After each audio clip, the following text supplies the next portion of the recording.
الصيام، كوليسترول والدهون الثلاثية.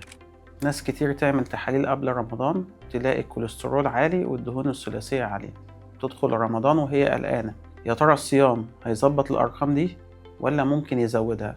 وفي النص تلاقي حد يقولك الصيام بيحرق الدهون وحد تاني يقولك بالعكس ده الفطار في رمضان بيبوظ الدنيا. فالسؤال الحقيقي مش الصيام مفيد ولا لأ، السؤال الأدق هو الصيام بيأثر ازاي على دهون الدم.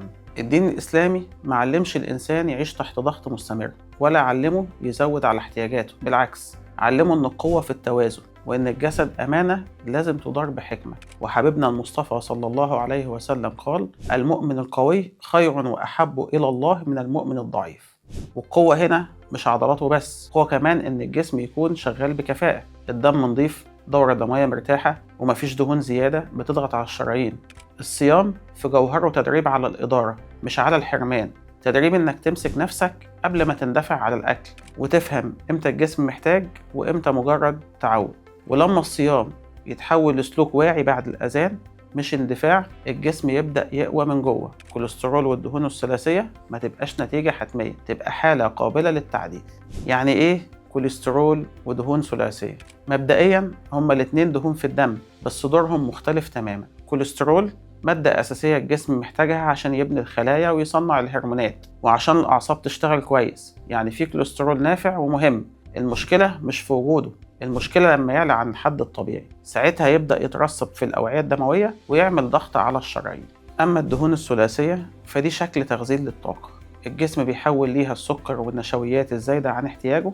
يعني لما تاكل أكتر من اللي جسمك محتاجه خصوصا سكريات، الجسم يقول نخزن بدل ما نضيع، فيحول الفايض لدهون ثلاثية. وعشان كده في أغلب الحالات ارتفاع الدهون الثلاثية بيكون سببه سكر زايد وأنسولين عالي مش دهون الأكل نفسها. فالعلاج الحقيقي مش بس نقلل الدهون، العلاج إن نهدي السكر ونظبط الإشارات.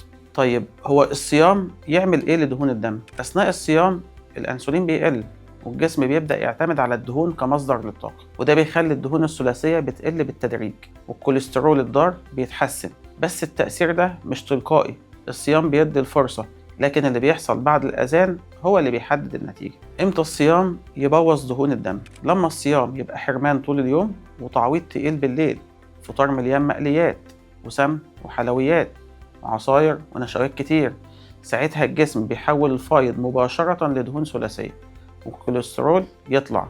وهنا الصيام بدل ما يكون فرصة تنظيم يتحول لسبب زيادة. في خطأ شائع، الناس كتير بتفتكر إن الدهون هي العدو فتمنعها تماما وتسيب السكر مفتوح، والحقيقة إن السكر الزايد أخطر بكتير على الدهون الثلاثية من الدهون الصحية، لأن الدهون الصح الجسم بيعرف يتعامل معاها، لكن السكر الزايد بيتحول لتخزين مباشر. إمتى الصيام يحسن الكوليسترول فعليا؟ لما الفطار يكون متوازن، فيه بروتين كويس، نشويات محسوبة، ودهون صحية زي زيت الزيتون، ولما تمنع حلويات أو تقللها وتاخدها في وقتها، ولما السحور ما يتلغيش، ساعتها الجسم يطلع من وضع التخزين ويدخل وضع التنظيم ودهون الدم تبدأ تتحسن بهدوء. الخلاصة، الكوليسترول ما بيعلاش فجأة وما بينزلش فجأة، هو نتيجة سلوك بيتكرر، والصيام فرصة نكسر السلوك الغلط ونبني سلوك أهدى. واللي يفهم الصيام صح بيشوف تأثيره في التحاليل قبل الميزان. استنوني في حلقة جديدة من برنامج صيامك صح، ودلوقتي أسيبكم مع النظام الغذائي لليوم ال17. سلام عليكم.